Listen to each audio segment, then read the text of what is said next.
Hello good morning and welcome back friends. आप देख रहे हैं golden era education YouTube channel. आज के इस वीडियो में बात करेंगे 19 अप्रैल से रिलेटेड जितने भी इंपॉर्टेंट करंट अफेयर बनती हैं सारे इस वीडियो में कंप्लीट करेंगे।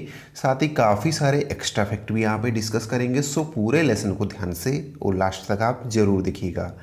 आफ्टर देन आप इसकी पीडीएफ डाउनलोड कर लीजिएगा, जिसका लिंक आपको नीचे डिस्क्रिप्शन में मिल जाएगा। साथ ही यहाँ पे अगर आप जो है पहली बार चैनल पे विजिट कर रहे हैं तो चैनल को सब्सक्राइब करके बेल आइकन प्रेस कर लीजिएगा, जिससे आपको आने वाली जो सारी लेटेस्ट वीडियोज़ है कंटिन्यू मिलती रहेगी बिना मिस हुए।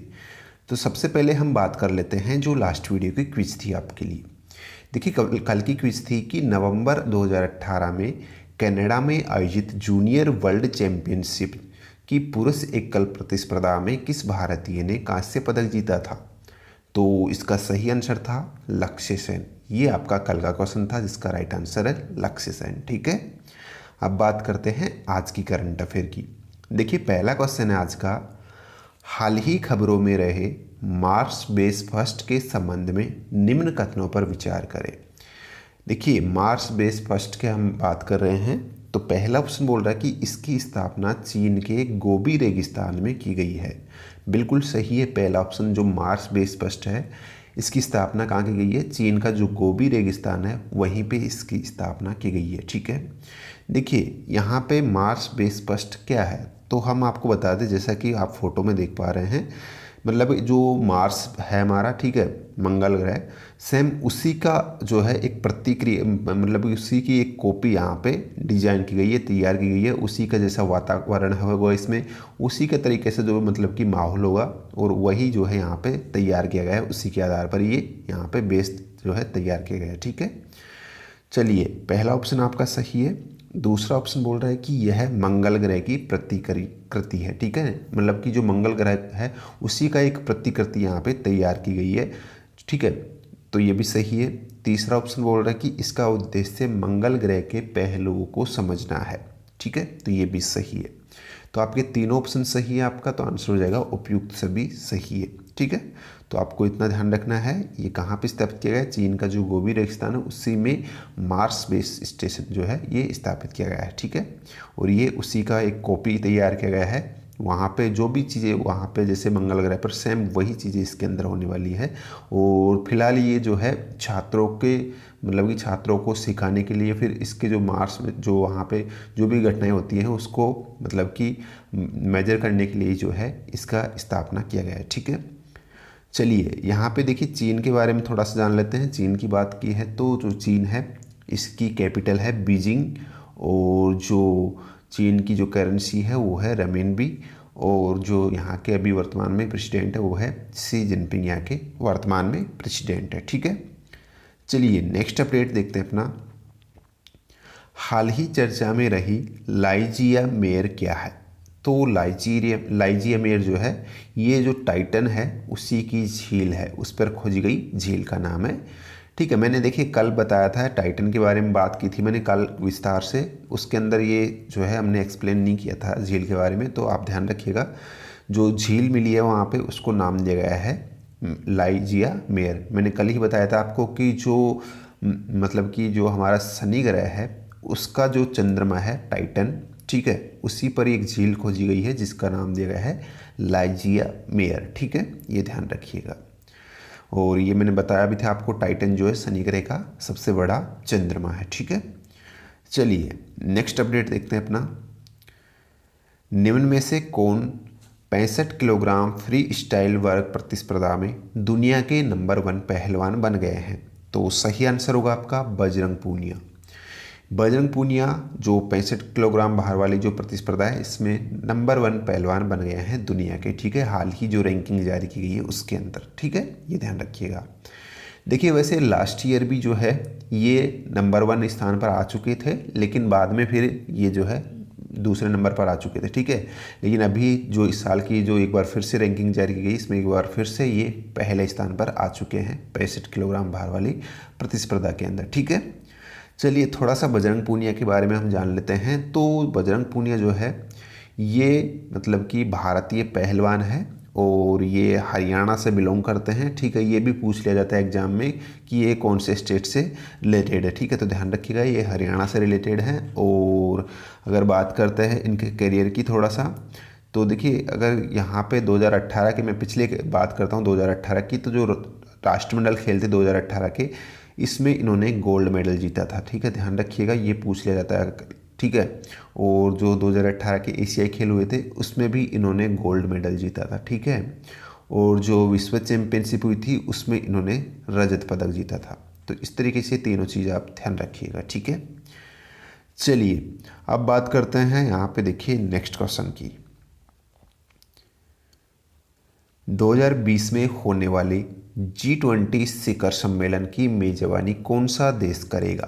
तो सही आंसर होगा आपका सऊदी अरब। ये भी रिसेंटली घोषणा की गई है, 2020 का जो G20 होने वाला है वो कहाँ पे होगा? ये सऊदी अरब में होगा, या फिर सऊदी अरब इसको होस्ट करेगा। ठीक है, देखिए ये होगा नवंबर 2020 के अंदर, और कहाँ पे होगा? जो सऊदी अरब की जो कैपिटल है, राजधानी रियाद के अंदर ही जो है ये होने वाला है। ठीक है, तो ये चीज़ ध्यान रखिएगा। देखिए लास्ट टाइम का ज़रूर पूछ लिया जाता है एग्जाम में, तो लास्ट टाइम का कहाँ हुआ था? जो अर्जेंटीना की राजधानी है ब्यूनस एयरेस, वहाँ पे लास्ट टाइम हुआ था G20। ठीक है, ये ध्यान रखिएगा, अर्जेंटीना की जो राजधानी है ब्यूनस एयरेस के अंदर। ठीक है, तो ये दोनों चीज़ आप ध्यान रख लीजिएगा। चलिए थोड़ा सा यहाँ पे अर्जेंटीना के जो सऊदी अरेबिया है इसके बारे में बात कर लेते हैं। तो देखिए सऊदी अरब जो है, जिसका मैंने अभी बताया आपको कि जो इसकी कैपिटल है रियाद के अंदर ये G20 होने वाला है, और जो इसकी करेंसी है सऊदी अरब की वो क्या है? रियाल इसकी करेंसी है। ठीक है, तो ये दोनों पॉइंट भी आप ध्यान रख लीजिएगा। चलिए थोड़ा सा हम G20 के बारे में भी जान लेते हैं, G20 शिखर सम्मेलन क्या है। ठीक है, तो देखिए जो विश्व की बड़ी बड़ी अर्थव्यवस्थाएं हैं उन्हीं की एक अंतर्राष्ट्रीय फोरम या फिर अंतर्राष्ट्रीय संगठन है। ठीक है, मतलब कि जो बड़े बड़े अर्थव्यवस्था वाले जो कंट्रीज हैं, ठीक है, उन्हीं का एक तरीके से ये सम्मेलन है, ये अंतर्राष्ट्रीय। और इसका जो गठन किया गया था वो किया गया था मतलब कि 1999 में, 1999 में इसका गठन किया गया था। और इसका उद्देश्य था गठन का जो अर्थव्यवस्था संबंधित जो पहलू हैं उन पर चर्चा करने के लिए ही इसका गठन किया गया था। ठीक है, देखिए भारत की अगर मैं बात करता हूँ G20 के बारे में, तो भारत मतलब कि जो है ये भी इसका मेंबर है। ठीक है, ये ध्यान रख लीजिएगा, काफ़ी अच्छा अपडेट है। ठीक है, चलिए सारी चीज़ें क्लियर हो गई होगी, नेक्स्ट अपडेट की तरफ बढ़ते हैं। देखिए अगला क्वेश्चन है अपना, निम्न में से किस दिन को विश्व हीमोफीलिया दिवस मनाया गया है? सही आंसर होगा आपका 17 अप्रैल को विश्व हीमोफीलिया दिवस के रूप में मनाया गया है। ठीक है, तो ये चीज़ आप ध्यान रखिएगा। चलिए देखिए अगर मैं बात करता हूँ यहाँ पे, तो ये क्यों मनाया जाता है? देखिए जो फ्रैंक सनावेल हैं, ये किस मतलब कि साइंटिस्ट, उन्हीं के जन्म दिवस के रूप में ये 17 अप्रैल को मनाया जाता है विश्व हीमोफीलिया दिवस। और फ्रैंक सनेबल जिसका मैंने आपको नाम बताया, इन्होंने 1963 के अंदर हीमोफीलिया संघ की स्थापना की थी, और उसी उपलक्ष्य में ये हीमोफीलिया दिवस मनाया जाता है। ठीक है, वर्ल्ड हीमोफीलिया दिवस। चलिए थोड़ा सा हम यहाँ पे हीमोफीलिया के बारे में बात कर लेते हैं। हीमोफीलिया क्या है? देखिए जो हीमोफीलिया है एक तरीके से एक आनुवांशिक रोग की गिनती में आता है। ठीक है, और इसके अंतर्गत क्या होता है, जो रक्त का जो थक्का होता है, ठीक है, हमारे शरीर का जो रक्त का थक्का होता है वो नहीं बनता है इसके अंदर। ठीक है, जो बहाव होता है रक्त का किसी भी चोट वगैरह के कारण वो रुकता नहीं है जल्दी से। ठीक है, और उसी का जो है ये लक्षण है हीमोफीलिया का। ठीक है, तो अगर यहाँ पे मैं बात करता हूँ तो 2017 में जो है एक सर्वे हुआ था, और उसके अंतर्गत बताया गया था कि विश्व के अंदर 1.96 लाख व्यक्ति जो है हीमोफीलिया से ग्रसित हैं। ठीक है, तो ये सारे अपडेट्स आप ध्यान रख सकते हैं। चलिए अब देखते हैं अगला अपडेट अपना, किस देश के वैज्ञानिकों ने विश्व के पहले 3D हृदय का निर्माण किया है? तो सही आंसर होगा इजराइल। देखिए एक पॉइंट यहाँ पे ध्यान रखिएगा, इससे कुछ दिनों पहले भी हमने एक ऐसा ही क्वेश्चन देखा था जिसमें देखा था कि पहला 3D जो हार्ट है वो किस देश ने क्रिएट किया है। तो ये यहाँ पे कोई नई बात नहीं है, लेकिन एक चीज़ यहाँ पे हम ध्यान रखेंगे कि इस बार जो ये यहाँ पे क्रिएट किया गया है, इसके अंदर जो मानव की जो कोशिकाएँ हैं वो यूज़ की गई है। ये शायद ध्यान रखिएगा, पहले वाला जो था वो एक मॉडल था, एक प्रारूप था, लेकिन इसके अंदर कुछ सजीव चीज़ें भी जो है इंक्लूड की गई है इसके अंदर। तो ये चीज़ आप ध्यान रखिएगा, और ये क्रिएट किया है इजराइल ने। ठीक है, तो ये ध्यान रख लीजिएगा। इसके अंदर कुछ एक मरीज़ की जो है कोशिकाएं तथा कुछ जैविक पदार्थ जो है इसमें यूज़ किए हैं इसको बनाने के लिए। और अगर यहाँ बात करते हैं, देखिए अभी तक देखिए ये मतलब इसका बनाने का मकसद यही है कि आगामी टाइम में जो मनुष्य है उसके अंदर इसको इम्प्लीमेंट करना इसको, और लेकिन अभी तक ये पूर्णतः जो है एक मतलब कि कैपेबल नहीं हुआ है कि इसको कोई किसी भी आदमी की बॉडी के अंदर इंसर्ट किया जा सके। ठीक है, इसका जो साइज़ है वो एक खरगोश के जो हृदय होता है उसके साइज़ का यह बताया गया है। ठीक है, तो उम्मीद है कि आने वाले दिनों में कुछ जो है जल्दी ही ये ह्यूमन बॉडी के अंदर इम्प्लीमेंट करने के लिए कैपेबल होगा। ठीक है, चलिए थोड़ा सा इजराइल के बारे में बात कर लेते हैं। तो इजराइल जो है इसकी कैपिटल है जेरूशलम। जेरूशलम इसकी कैपिटल है और इसकी जो करेंसी है वो है न्यू शेकेल। न्यू शेकेल इसकी करेंसी। ठीक है, तो ये दोनों पॉइंट आप ध्यान रख लीजिएगा। चलिए अगला अपडेट देखते हैं अपना। टाइम्स पत्रिका द्वारा जारी दुनिया के 100 सबसे प्रभावशाली लोगों की सूची में किस भारतीय को शामिल किया गया है? सही आंसर होगा मुकेश अंबानी, अरुंधति काटजू और मेनका गुरुस्वामी। इन तीनों को ही जो है इस बार इस टॉप 100 मोस्ट इफेक्टिव जो पीपल्स की जो लिस्ट थी उसके अंदर यहाँ पे इनको शामिल किया गया है। ठीक है, चलिए तो आंसर हो जाएगा आपका उपयुक्त सभी। थोड़ा सा इन तीनों के बारे में हम जरूर बात करेंगे यहाँ पे। तो सबसे पहले अगर मैं बात करता हूँ यहाँ पे मुकेश अंबानी की, तो मुकेश अंबानी के बारे में आप सभी जानते हैं, जो रिलायंस इंडस्ट्रीज है उसी के ये चेयरमैन है भारत के। ठीक है, सेकंड यहाँ पे अगर मैं बात करता हूँ इनकी, तो ये कौन है? ये हैं दोस्तों जो अरुंधति काटजू है इनका नाम। ठीक है, और ये कौन है? एक वकील है, भारतीय वकील है जिन्होंने जेबीटीक्यू के लिए कानूनी लड़ाई लड़ी थी और उसी के लिए इनको ये यहाँ पे चुना गया है। ठीक है, मतलब जेबीटीक्यू का मैंने यहाँ पे डिस्कस किया है, ये क्या है?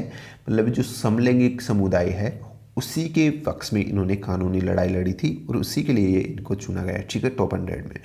चलिए अगर यहाँ पे तीसरे जो पर्सन है वो है मेनका गुरुस्वामी। ये भी सेम काटजू जो है इसी से संबंधित है, जो अरुंधति काटजू है इन्हीं से संबंधित इनका प्रोफेशन। ठीक है, तो ये चीज़ आप ध्यान रख लीजिएगा।